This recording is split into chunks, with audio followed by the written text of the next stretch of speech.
آپ کا ضمیر آپ کو کب روکے گا؟ وزیر اعظم کشور ہندوستان محترم نریندر مودی صاحب بلا شبہ گھاگ سیاستدان ہے۔ سیاست کی مشکل سے مشکل پچ پر آسانی سے بیٹنگ کرنے والا ان سے بہتر کھلاڑی اس وقت کوئی نظر نہیں ہے۔ وہ پرسنل لا کے مسئلے کو اچھی طرح جانتے ہوئے کہ اس کا براہ راست تعلق مذہبی ہدایات سے ہے، تجاہل عارفانہ سے کام لے رہے ہیں اور کہتے ہیں مسلم پرسنل لا اسلام کا جز نہیں ہے۔ میرا یہ کہنا ہے کہ مسلم پرسنل لا کی حیثیت اسلام میں کیا ہے؟ یہ اسلام کا جز ہے یا نہیں، اس پر فیصلہ دینے والے آپ کون ہوتے ہیں؟ کس بوتے پر آپ اسلامی اسکالر ہونے کا دعویٰ کر رہے ہیں؟ تو اس کا جواب آپ کے پاس نہیں ہو سکتا۔ جس فیلڈ سے انسان کا تعلق نہ ہو، اس کے کسی بھی ٹاپک پر اگر وہ انسان گیان بگھارتا ہے تو وہ مزیگا خیزی ہی تو سمجھا جائے گا۔ اکثر و بیشتر ہمارے جج صاحبان اپنی حد سے آگے بڑھ کر قرآنی آیت کا مطلب سمجھانے لگتے ہیں اور ہنسی مذاق کا سامان بن جاتے ہیں۔ مسلم پرسنل لا اسلام کا نام ہے، اس میں جز اور کل نہیں ہوتا۔ اسلام اور ایمان سراسر عقیدے کی مضبوطی کے بعد مسلمانوں کو عمل پر ابھارا گیا ہے۔ کچھ اعمال فرض ہیں، کچھ واجب، کچھ سنت اور کچھ اعمال ایسے فرض ہیں جن کو بجا لانا انتہائی ضروری ہے، ورنہ سخت گنہگار ہوگا۔ اگر ان کی فرضیت کا وہ شخص انکار کرے گا تو اس کو اسلام سے خارج مانا جائے گا۔ مسلم پرسنل لا کے جتنے اجزاء، عناصر یا آئٹم ہیں، سب کا تعلق براہ راست مذہب سے ہے۔ ان پر عمل قرآنی آیت اور حدیث رسول کی روشنی میں ہی ممکن ہے۔ ان کے متعلق قرآن و حدیث کی واضح ہدایات ہیں۔ اگر کوئی ان سے صرف نظر کرتا ہے تو ناجائز و حرام میں مبتلا ہوگا۔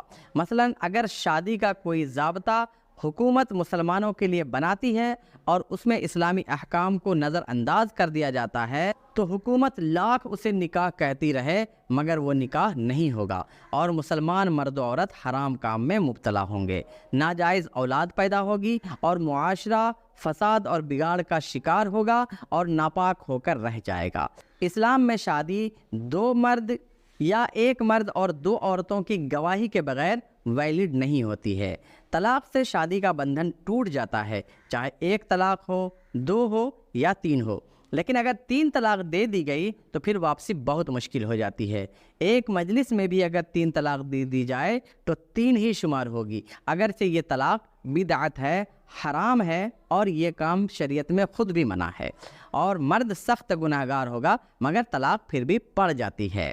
یہ قرآن کی واضح آیت سے ثابت ہے۔ جینڈر ان ایکویلٹی یعنی جنسی عدم برابری کا اسلام کے قانون وراثت میں یہ لوگ بہت رونا روتے ہیں۔ بہن کو بھائی کا آدھا کیوں دیا گیا؟ ارے عقل کے دشمن، سوال تو یہ ہونا چاہیے کہ لڑکی کا جائیداد میں حصہ ہی کیوں ہے؟ جب اسلام نے لڑکیوں کو کسی بھی حال میں بے یار و مددگار نہیں چھوڑا، اس کے اخراجات کی تمام تر ذمہ داری اس کے گارجین پر ہے، پھر اس کے بعد اس کے شوہر پر ہے، تو اسے بھائی کا نصف بھی مل رہا ہے تو کیوں ملے؟ سوال تو یہ ہونا چاہیے تھا۔ سوال الٹا کرتے ہو کہ بھائی کے برابر کیوں نہیں؟ سنو، یہ محض اللہ کا اپنے بندوں پر خاص فضل و احسان ہے کہ خالق نے جائیداد میں اس کا حصہ مقرر کیا، اس اصول کے تحت کہ وراثت کا تعلق خونی رشتے سے ہے۔ تمہارے فلسفے سے انصاف کا تقاضا تو یہ ہے کہ جب عورت مالدار ہے، ملازمت میں مناسب تنخواہ پاتی ہے تو مرد پر اس کا نان و نفقہ واجب نہیں ہونا چاہیے۔ پہلے پارلیمنٹ میں نظام مملکت ایکولیٹی یعنی سمانتا میں برابری کر کے دکھاؤ۔ 543 ایم پی میں نصف نصف ہر دو فریق کے لیے مختص کرو، یعنی 543 ایم پی میں آدھی عورتیں آدھے مرد مختص کر کے دکھاؤ۔ کونسل آف منسٹرز میں آدھی تعداد مرد کی ہونا ضروری ہے۔ 75 سال کے دوران 15 سال سے کم عرصہ عورت وزیر اعظم ہوئی ہے۔ اب 37 سال تک عورت وزیر اعظم رہے گی، اس کے بعد ہی برابری ہوگی اور انصاف کا تقاضا پورا ہوگا۔ تو ہمارے پیارے وزیر اعظم صاحب، اگر آپ واقعی چاہتے ہیں کہ مرد عورت کے درمیان بھی برابری ہو تو پھر آپ ایسا کریں کہ بی جے پی کی طرف سے کسی عورت کینڈیڈیٹ کا نام پیش کریں کہ اگلے الیکشن میں اگر بی جے پی جیت جاتی ہے تو 2024 میں وزیر اعظم کا تاج اس عورت کو پہنایا جائے گا۔ تب ہم مانیں گے کہ آپ برابری چاہتے ہیں مرد و عورت کے درمیان۔ مسلمان 15% ہیں تو ہر جگہ ہر شعبے میں 15% سیٹ ریزرو ہونا ضروری ہے، ورنہ برابری کے حقوق سے جن کی گارنٹی آئین دیتا ہے مسلمان محروم رہے گا اور انصاف کا تقاضا پورا نہیں ہوگا۔ ان تمام حالات کو جاننے کے بعد اب ہم مسلمانوں کو بلکہ ہم ہندوستانیوں کو کیا کرنا چاہیے؟ آپ خود جان رہے ہیں کہ ہر جگہ ہر شعبے میں بلکہ ہر علاقے میں مختلف تہذیب کے لوگ رہتے ہیں، مختلف زبان کے لوگ رہتے ہیں، بلکہ مختلف رسم و رواج کے لوگ رہتے ہیں، چاہے وہ مسلمان ہو یا کسی بھی دھرم سے ہو۔ تو ایسی صورت میں اب یہ بی جے پی حکومت یہ چاہتی ہے کہ مسلمان خاص طور سے اور جو بھی اقلیت میں ہیں وہ خاص طور سے نکل کر کے میدان میں آئیں۔ وہ چاہتے ہیں کہ جب مسلمان میدان میں آئیں گے تو ہندو خوش ہوں گے اور ان کو محسوس ہوگا کہ مسلمانوں کے خلاف یہ قانون آنے والا ہے اور ہندو ووٹ ہمیں حاصل ہوگا، جبکہ ایسی کوئی بات نہیں ہے، کیونکہ ہندوؤں کو بھی پتہ ہے کہ یہ قانون خود ہندوؤں کے بھی خلاف ہے۔ تو ایسی صورت میں اس قانون کے آنے کی وجہ سے ان کا بھی نقصان ہونے والا ہے۔ تو مسلمان کیا کریں؟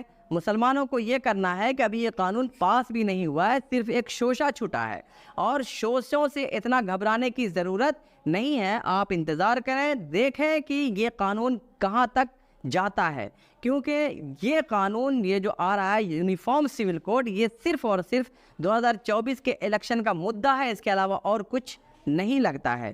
تو آپ اس سے گھبرائیں نہیں، اپنے آپ کو استھر رکھیں، اپنے جذبات کو قابو میں رکھیں اور کسی طرح کا کوئی ایسا کام نہ کریں جس کی وجہ سے حکومت کو آپ پر ایکشن لینے کا موقع ملے اور دوسروں کو خوشی حاصل ہو۔ اسی لیے آپ کو یہ چاہیے کہ آپ تمام بھائی مل کر کے رہیں اور اس کے خلاف جو بھی عمل کرنا ہے ابھی نہ کریں، کچھ انتظار کریں، جب مناسب وقت آئے گا تب انشاءاللہ تعالیٰ پھر ہم آپ کو بتائیں گے۔ السلام علیکم ورحمۃ اللہ وبرکاتہ۔